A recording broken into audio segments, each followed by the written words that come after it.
Every president has not wanted to pick this fight.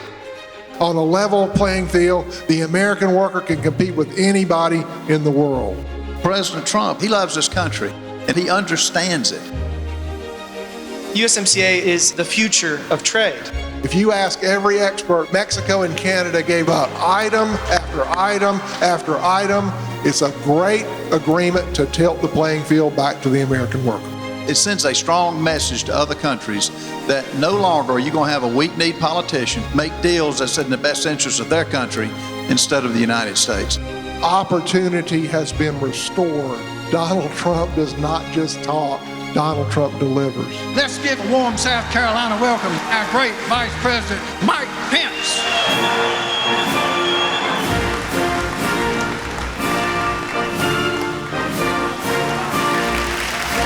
Thank you for that warm welcome. Thank you. And before I get started, allow me to bring greetings from a friend of mine. From a champion of American jobs and the American worker, I bring greetings from the 45th President of the United States of America, President Donald Trump.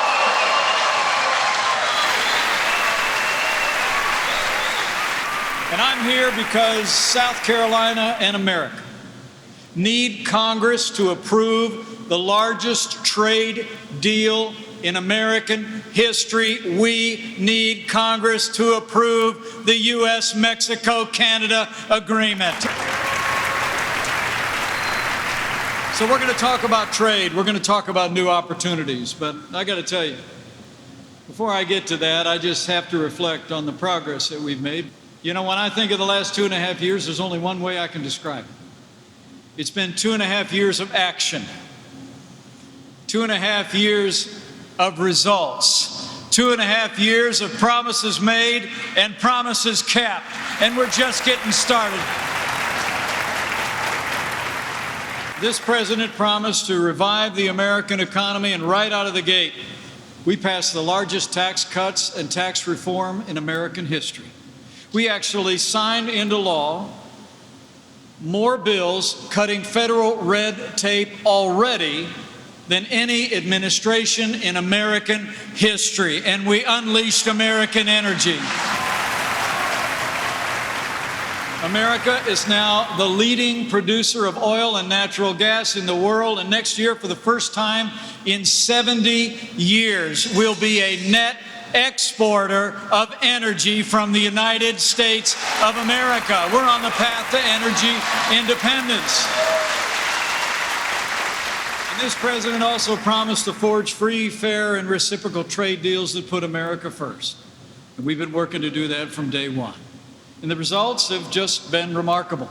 Since Election Day 2016, businesses large and small have created more than 6 million new good-paying jobs, including more than 100,000 jobs right here in South Carolina. The unemployment rate in South Carolina is just 3.4%, and more South Carolinians are working today than ever before in the history of this state. Nationwide, unemployment's hit a 50-year low. And in fact, maybe most meaningful to me and the president, we now have the lowest unemployment ever recorded for African Americans and Hispanic Americans. The American dream is working again for every American.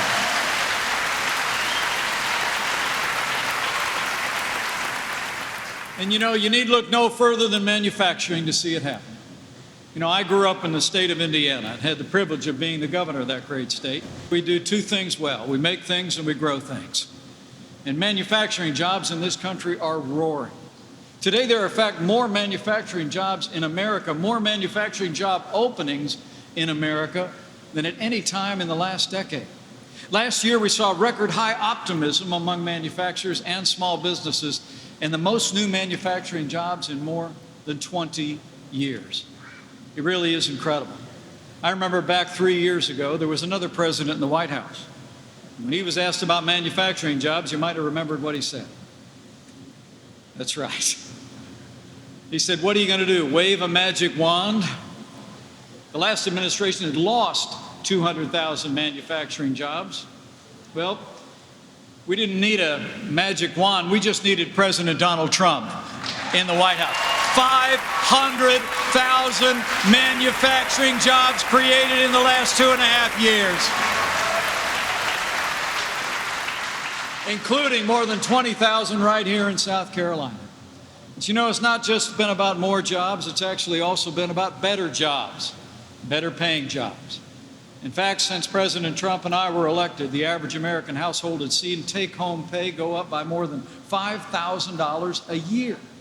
Wages are rising at the fastest pace in a decade, and they're rising most rapidly for working, blue-collar Americans. The forgotten men and women of America are forgotten no more. So this economy's rolling. Manufacturing is rolling all across America. And it didn't just happen. It happened because of the policies that South Carolina supported and your leaders in Washington, D.C. have advanced. But it also happened because of the hardworking people of South Carolina and the entrepreneurial energy of companies just like this one. You know, Sergeant Metal is like so many great stories across the country. You know, I grew up in a small business family in a small town in southern Indiana, and this is another great American success story. I learned on the way here 44 years ago, Tim's stepdad, an Army veteran named Donnie Sargent, opened up shop here in Anderson, providing metal parts for small businesses in the upstate.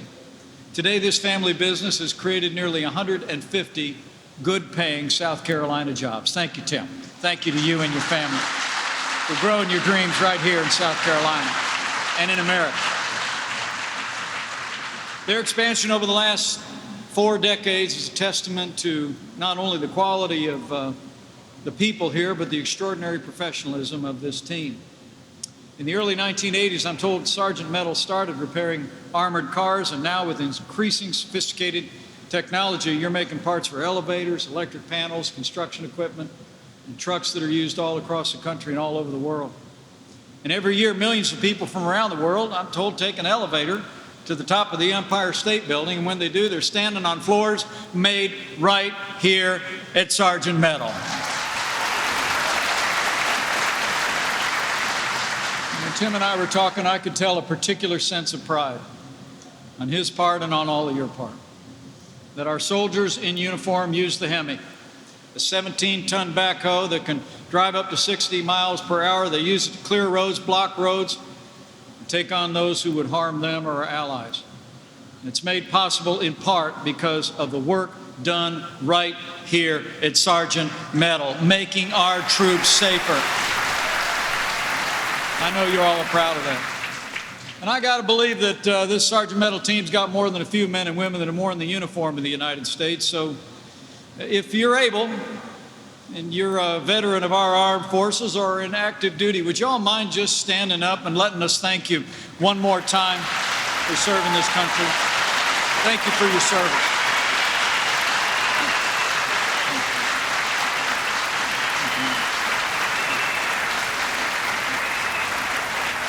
Thank you for your service.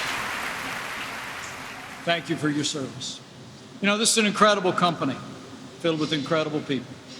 All the wonderful people I just saw who just stood, and all of you who make this country and this company such an incredible success. The remarkable employees here at Sargent show that as long as the playing field is level, American workers can compete and win against any workers anywhere in the world. Absolutely true. And one of the biggest reasons for the success you've had is that you're supplying parts to companies in 30 different states and also Mexico and Canada. And then those companies are selling your products all over the world. I mean, the truth is, expanded trade, expanded exports, secure jobs right here at Sergeant Metal and all across the state of South Carolina. And that's really what brought me here today. And I'm proud to tell you, since the first day of this administration, President Trump has been working to keep his promise he made to the people of South Carolina, to stand with our trading partners and demand that we have trade that is free and fair and reciprocal and treats their workers and our workers the same. That's what you call a level playing field.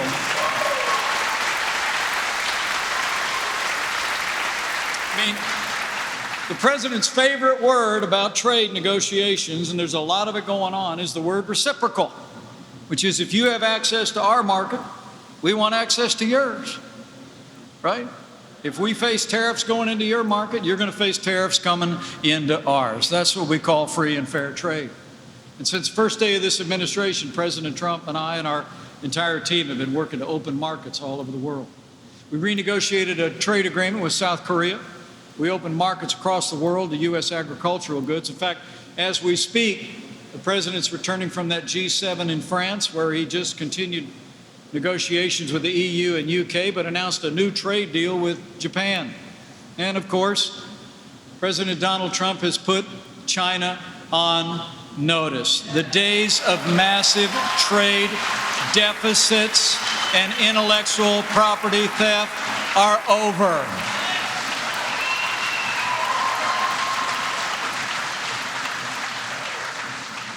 We've stood strong with our trading partners, from Beijing to all around the world, and we're going to continue to do that. But closer to home, I'm here today to tell you that President Trump negotiated the largest trade deal in American history. You've already heard about it from this podium, but let me give you my take. The USMCA is a win for South Carolina. It's a win for the United States, and it's going to strengthen our economy and strengthen our hand on the world stage. It's time to get it done. You know, according to the International Trade Commission, the USMCA is going to add $68 billion to our economy right out of the gate and create about 175,000 new good-paying jobs. That includes nearly 50,000 manufacturing jobs that are estimated to be created after it's approved. And again, we're not just creating more jobs, but better jobs. The ITC also tells us that under the USMCA, American manufacturing is going to continue to see wages rise. So South Carolina, and the upstate especially, has a lot at stake. You know, last year, South Carolina exported $4 billion worth of goods to Canada and nearly $3 billion worth of goods to Mexico. And South Carolina's exports are only growing. South Carolina's exports have actually increased by 75% in just a decade.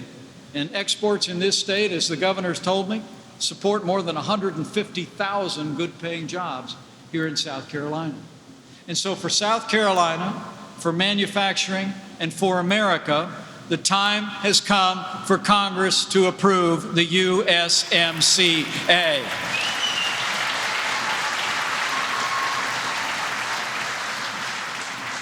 Because for all we've done and all of the excitement in this economy today, that's just what this businessman turned president calls a good start.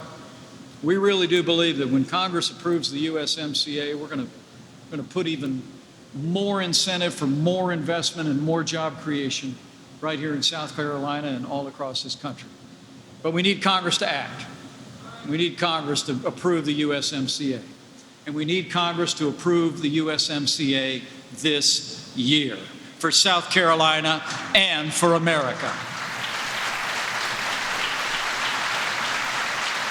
And look, the President's done his job. Mexico and Canada have been doing their job. Now it's time for Congress to do their job. To make that happen, though, Congress needs to hear from the American people. I've been traveling all over the country just to make sure that people across this country know what an incredible opportunity we have with the USMCA. And make no mistake about it, there's no political force more powerful in Washington, D.C. than the voice of the American people. So let your voice be heard, and we'll get the USMCA passed.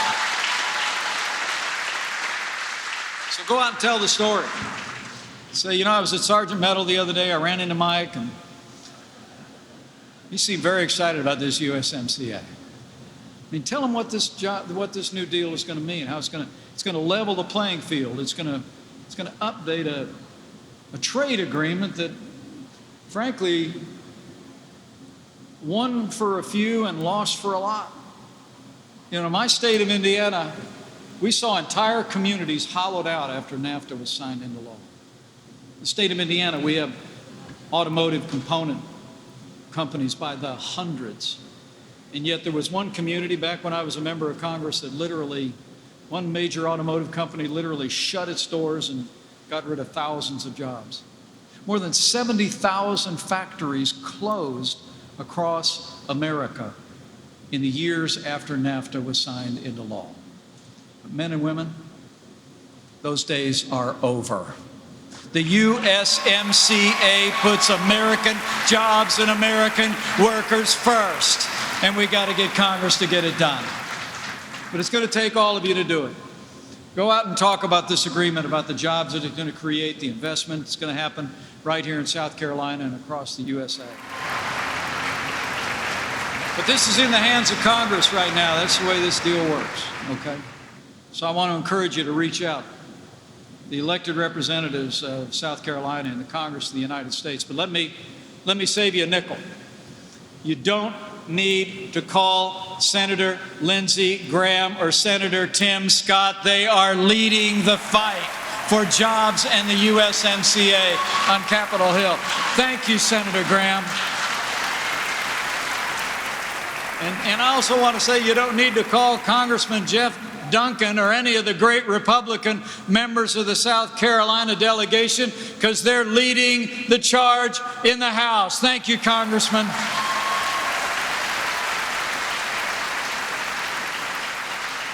I mean, you can call them, but just call them to say thanks. But I do want to encourage you to reach out to the Democrats representing South Carolina and Washington. Call Congressman Joe Cunningham. Call Congressman Jim Clymer. Tell them when they get back to Capitol Hill in a few weeks that they need to tell Speaker Nancy Pelosi to put the USMCA on the floor and vote it. South Carolina needs it, and America needs it.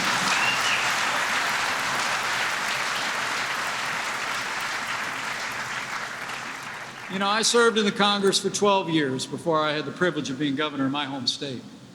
And I can tell you that if the American people send a clear message to Capitol Hill, they want the USMCA and they want it this year, we're going to get it done. So I really and truly want to encourage you to speak out. In the days and weeks that lie ahead, I'll make you a promise. You know, one of the most humorous things I ever hear is when people stop me on the street or on a rope line and they say, Mike, tell President Trump to just keep going forward. Because I tell them, you know what? That's something you never have to tell this president. As we say, all the reverse is stripped out of that pickup truck. It only goes forward. And we're going to keep fighting for jobs and hardworking Americans.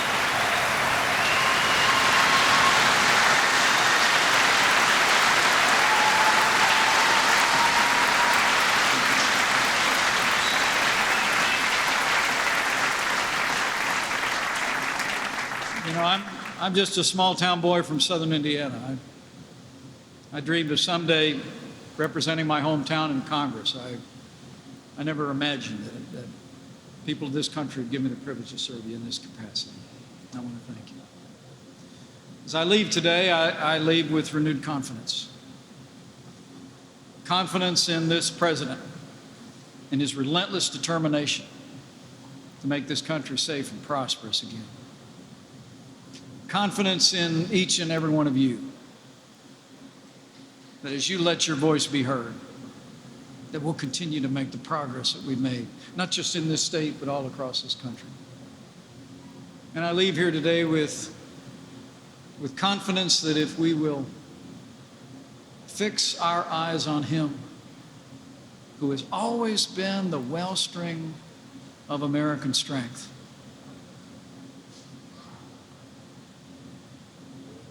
that the best days for South Carolina and America are yet to come in this one nation, under God, indivisible, with liberty and justice for all.